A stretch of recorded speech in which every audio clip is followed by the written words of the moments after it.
वंदे गोमातरम। श्री गोपाले विजयते श्री महागौरी। आज नवरात्रि का 8वां दिवस है, अष्टम दिवस, जो माँ महागौरी के नाम से विख्यात है।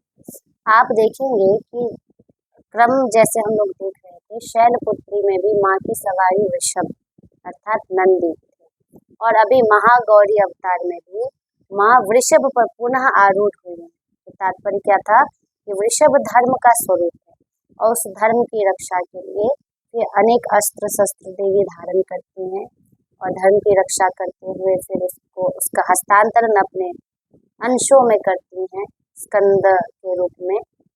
और इसके बाद जब अधर्म धर्म का वेश पहन के आ जाता है, तो माँ शक्ति अत्यंत क्रोधित होती हैं पाखंड और ढोंग को देखकर। तो ढोंग और पाखंड के विनाश के लिए पुनः माँ शक्ति कालरात्रि का रूप धारण करती है। हम सब जानते हैं कि जब शुंभ और निशुंभ देवताओं को स्वर्ग से भगा दिया था उसने, उन दोनों भाइयों ने, तब क्या हुआ था कि माँ आदि शक्ति उनका वध करने के लिए अनेक रूप अपने ही अंदर से अनेक देवियों को प्रकट की थी।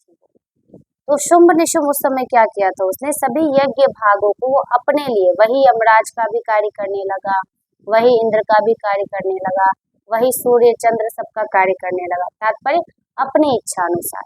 तो तात्पर्य है कि जब अधर्म भी ये समझने लग जाता है कि हम धर्म का कार्य कर रहे हैं, लेकिन वो करता अधर्म ही है, करता विनाश ही है, विकास नहीं करता, तब फिर माँ कालरात्रि प्रकट होती हैं उसका सर्वनाश करने के लिए।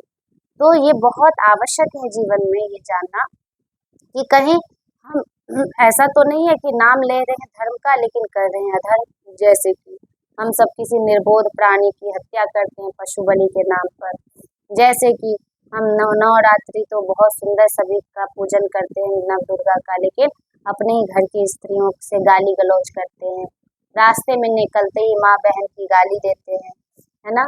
तो ये सारे जो भी कार्य हैं, कहते तो हैं हम धार्मिक है, लेकिन सारे अधार्मिक ही आचरण हम कर रहे होते हैं। तो इसलिए तात्पर्य क्या है, तात्पर्य एकमात्र है कि जब काल रात्रि अपना पूर्ण विकट भयंकर रूप दिखा के मनुष्य का नाश करती है, तो फिर क्या होता है, आप देखेंगे कि शुंभ का वध होते ही सभी दिशाएं स्वच्छ पवित्र हो गई, नदियां निर्मल हो गई, है ना, और पर्वत बिल्कुल सभी अपने यथा स्थान सभी प्रसन्न चित्त हो गए।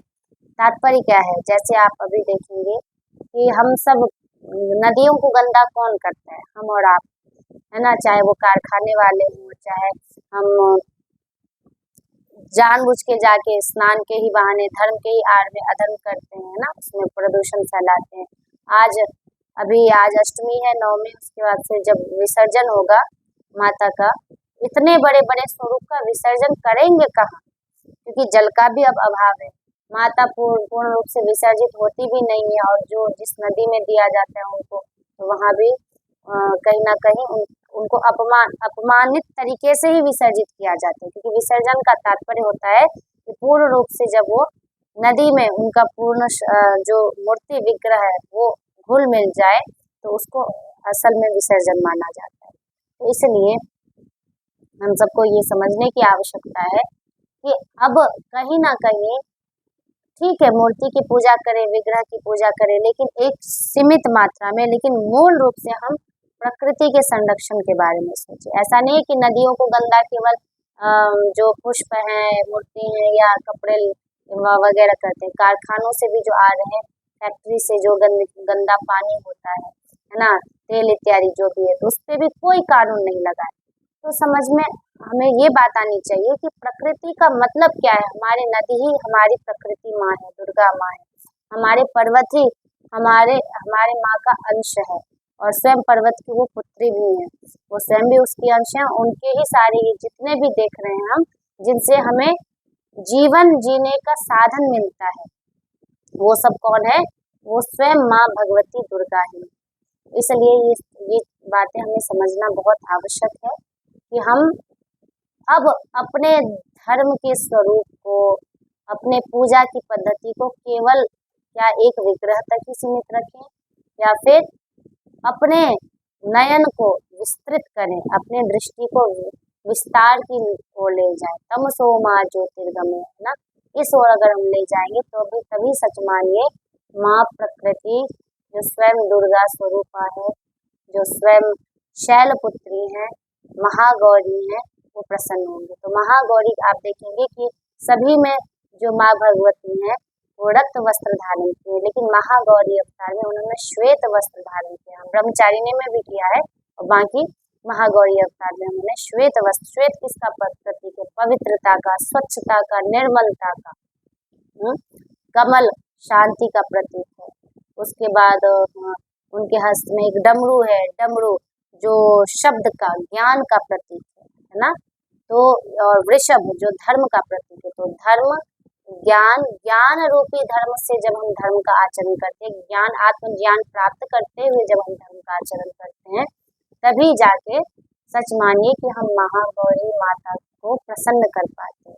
इसलिए हमें ये प्रयास करना चाहिए हर पल हर क्षण कि हम अपने आप से कितना जुड़ पाए, कितने आत्मज्ञान तक हम पहुँचे।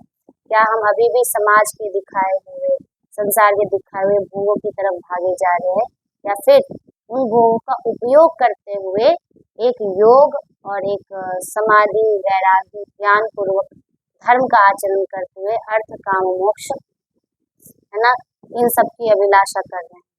तो ये चयन हमें करना।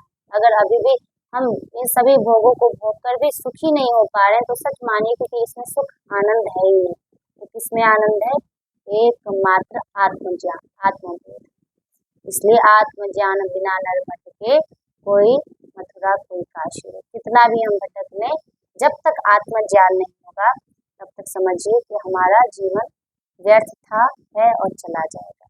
इसलिए अभी भी हम चेतें और महागौरी की उपासना इस आत्मज्ञान रूपी सागर में डूब के करें। ओम श्री महागौरी नमः। वंदे गोमातरम। श्री गोपालो विजय। हरि।